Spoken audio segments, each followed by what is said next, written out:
आज हम स्टार्ट करते हैं पेज नंबर 74। टॉपिक है हमारी फंक्शनल ऑर्गेनाइजेशन।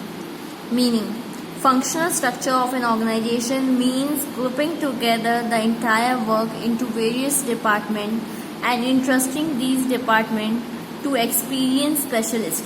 मतलब जब हम वर्क को किस में डिवाइड करते हैं, डिपार्टमेंट्स में डिवाइड करते हैं, तो उसे कहलाते हैं वो कहलाता है फंक्शनल ऑर्गेनाइजेशन। हम डिपार्टमेंट में इसलिए डिवाइड करते हैं कि वहाँ के जो स्पेशलिस्ट हैं उसको अपने अकॉर्डिंग वर्क करा सकें। According to the nature of work it is divided to various department like personnel department, finance department, marketing department, production department etcetera. मतलब नेचर ऑफ द वर्क, काम के नेचर के अकॉर्डिंग उसे हम डिपार्टमेंट्स में divide करते हैं। मतलब फाइनेंस में मनी से रिलेटेड वर्क को हम डाल देते हैं, मार्केटिंग में सेल्स को डाल देते हैं, एडवर्टीजमेंट वगैरह को डाल देते हैं, प्रोडक्शन में सामान बनाने के काम को डाल देते हैं। The functional heads are provided functional authority to look after their departments and these heads are accountable to the managing directors and managers। उनके हेड्स बनाए जाते हैं जो ये डिपार्टमेंट्स होते हैं कि जिससे वो काम देख सकें और रिस्पॉन्सिबल हो, अकाउंटेबल हो किसको, मैनेजिंग डायरेक्टर और मैनेजर को। Functional organization is the developed form of Taylor's functional foremanship which is based on the principle of specialization।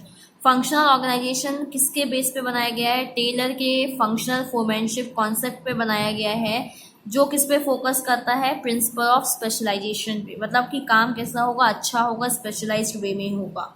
In practice modern functional organization is useful in both middle and upper level organization but tailor implemented in lower level of organization. मतलब इसमें यही बताया गया है कि जो modern functional organisation है इस कॉन्सेप्ट को हम कहाँ अप्लाई करते हैं? अपर और मिडिल लेवल में, लेकिन टेलर ने इनको बोला है कि आप लोअर लेवल में भी अप्लाई करिए। जैसे देखिए, share holders, board of directors, general manager, फिर इसको पार्ट में डिवाइड कर दिया गया है। अब दिया गया है characteristics of functional organization. Various departments are created for basic and specialized activities. मतलब बहुत सारे डिपार्टमेंट बनाए जाते हैं काम के अकॉर्डिंग, जिससे कि बेसिक और स्पेशलाइज्ड एक्टिविटी परफॉर्म हो सके। For each unit a specialist is appointed. सब एक डिपार्टमेंट, सब यूनिट को एक स्पेशलिस्ट एक्सपीरियंस पर्सन दिया जाता है। नेक्स्ट पेज में आते हैं, page number 75। Specialist issues orders and instruction to the employees of their concern department. जो स्पेशलिस्ट होता है, हेड होता है, वो ऑर्डर्स देता है, इंस्ट्रक्शंस देता है किसको? एम्प्लॉयज़ को उस डिपार्टमेंट के काम करने के लिए कि कैसे क्या काम करना है। Every unit of the department is free to perform the work but for that work of the concern department is liable. मतलब इसमें ये बताया जाता है कि जितनी डिपार्टमेंट होती है सब अपने तरीके से फ्री होती है, मतलब अपना काम करने के लिए उन्हें मतलब रिस्पॉन्सिबिलिटी, फ्रीडम सब दी जाती है, लेकिन काम सही होना चाहिए। अगर काम गलत है तो आप उसके लिए रिस्पॉन्सिबल होगे, लाइबल होगे। Before taking every decision advice of specialist is follow. मतलब अगर कोई एम्प्लॉय को कुछ काम करना है या कोई डिसीजन लेना है तो लेकिन एक बार उसको पहले किससे समझना पड़ेगा? परमिशन लेनी पड़ेगी, स्पेशलिस्ट की परमिशन लेनी पड़ेगी। According to the nature of the work the authority flows from top to bottom. जैसा भी काम है, कोई भी नेचर का काम हो सकता है, लेकिन अथॉरिटी मतलब जो पावर होती है वो टॉप के हाथ में रहती है। मतलब जो हेड पोजीशन में होता है, मेन पोजीशन में होता है, उसके हाथ में होती है, फिर वो धीरे धीरे बॉटम पे जाती है। Specialist will have to work according to the area of operation. और जो स्पेशलिस्ट होता है उसको कैसा काम करना पड़ता है? जो उस डिपार्टमेंट का वर्क होता है उसके अकॉर्डिंग उसको वर्क करना पड़ता है। Merits of functional organization. Functional organization is also called ad boss organization. Following are the merits of functional organization. पहला दिया हुआ है प्रमोट स्पेशलाइजेशन। इसमें स्पेशलाइज्ड काम को अच्छी तरीके से करने पे ज़्यादा फोकस किया जाता है। This structure is based on specialization An employee or specialist performs same type of work which promotes specializations and makes them more efficient. मतलब इस स्ट्रक्चर में ऐसा काम दिया जाता है एम्प्लॉयज़ और स्पेशलिस्ट को करने के लिए, मतलब उनको एक तरीके से डेली वर्क रहता है वही वही काम करना, तो उससे क्या होता है वो उस काम को जल्दी से जल्दी करना और अच्छे से अच्छा करना सीख जाते हैं। मतलब इस तरीके से क्या होता है टाइम की भी बचत होती है और सामान भी वेस्ट नहीं जाता है। Flexible, this system is flexible as according to the needs changes can be made in it। मतलब इसमें क्या होता है फ्लेक्सिबल रहती है, फ्रीडम रहती है, सब अपने तरीके से काम कर सकते हैं और जैसे चेंजेस की ज़रूरत होती है उसके अकॉर्डिंग चेंजेस कर सकते हैं। Coordination, all the employees working within a department or units are experts of their respective jobs। This makes coordination easier at unit or departmental level। जितने भी एम्प्लॉयज़ होते हैं जितने भी डिपार्टमेंट्स में सब एक्सपर्ट्स होते हैं क्योंकि उनको ट्रेनिंग दी जाती है और जब रोज़ वो काम करेंगे तो वो उस फील्ड में अच्छे हो जाते हैं, तो वो क्या होता है एक इजी वे में काम करते हैं, एक अच्छा कोऑर्डिनेशन में काम करते हैं। Convenient supervision, through functional organization the top level of management becomes acquainted with activities under their command which facilitates supervision। मतलब ये बताया जाता है कि जो फंक्शनल ऑर्गेनाइजेशन होता है उसमें जो टॉप लेवल मैनेजमेंट होता है वो क्या काम करता है सुपरविजन का, कि मतलब कौन से डिपार्टमेंट में कैसा काम हो रहा है, कहाँ पे क्या कमियां आ रही हैं उसको चेक करना।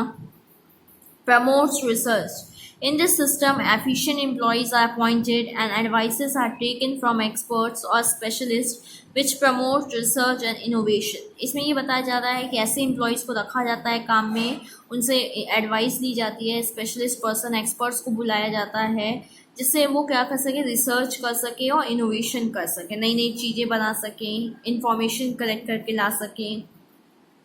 Large scale production, this structure is beneficial for large scale industry which help in large scale production। ये structure कहाँ सही चलता है, जहाँ पे हमें ज़्यादा प्रोडक्शन करना पड़ता है, ज़्यादा वर्किंग होती है, तो वहाँ पे हमें डिपार्टमेंट्स में डिवाइड कर देते हैं। Proper utilization of resources, this type of organization makes it possible to utilize the man, the human and other factors of resources effectively।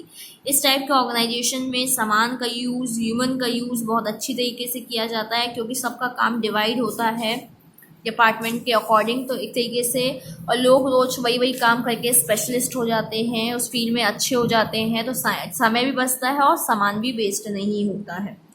फिर दिया हुआ है आपको functional organization is an effective and scientific organization but it has following demerit and limitation. Difficult to fix responsibility. In case of some negative result, it is very difficult to hold on responsible a particular department in this form of organization as there are number of heads and bosses। मतलब अगर कोई गलती होती है कहीं पे, मतलब कुछ कमी आ जाती है, तो हम यहाँ पे सामने वाले को किस डिपार्टमेंट को ब्लेम करें, किस बॉस को ब्लेम करें, वो हमारे को समझ में नहीं आता कि कमी कौन से डिपार्टमेंट में से आ रही, कहाँ पे काम गलत हो रहा है। More paperwork. In this type of system, more paperwork is there, which is not having direct relation with function। यहाँ पे paperwork बहुत ज़्यादा होता है जो production से related नहीं होता है। Difficulty in coordination. In this system, work cannot be performed easily and freely due to which coordination is not established। मतलब इस सिस्टम में काम अच्छी से नहीं हो पाता है फ्रीली ईजिली, तो इनके बीच में कोऑर्डिनेशन भी नहीं बन पाता है। Mutual conflicts, every departmental heads demand maximum resources for their departments which leads to conflict among the various departmental heads। मतलब जो भी डिपार्टमेंट होती है सब ज़्यादा से ज़्यादा रिसोर्सेज मांगती है अपने डिपार्टमेंट के लिए, तो इससे क्या होता है सबके बीच में लड़ाइयाँ स्टार्ट हो जाती हैं।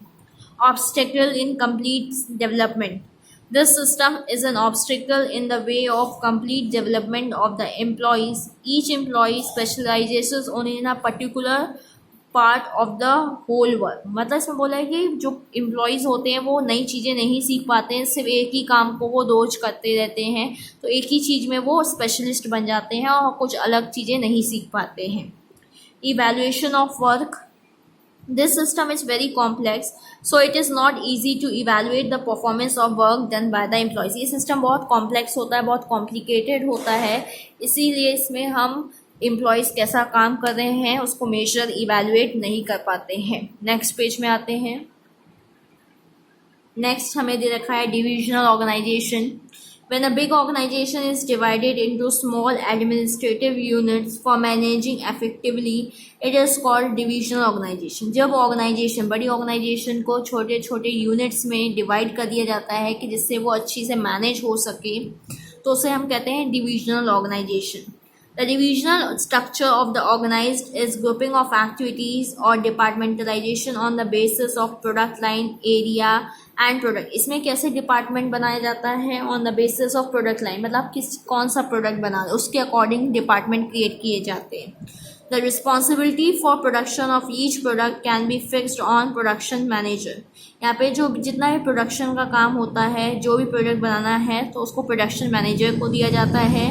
In this type of organization, individual attention is paid on each product line, which is helpful in the expansion of product. यहाँ पे हर चीज़ पे एक एक attention दिया जाता है।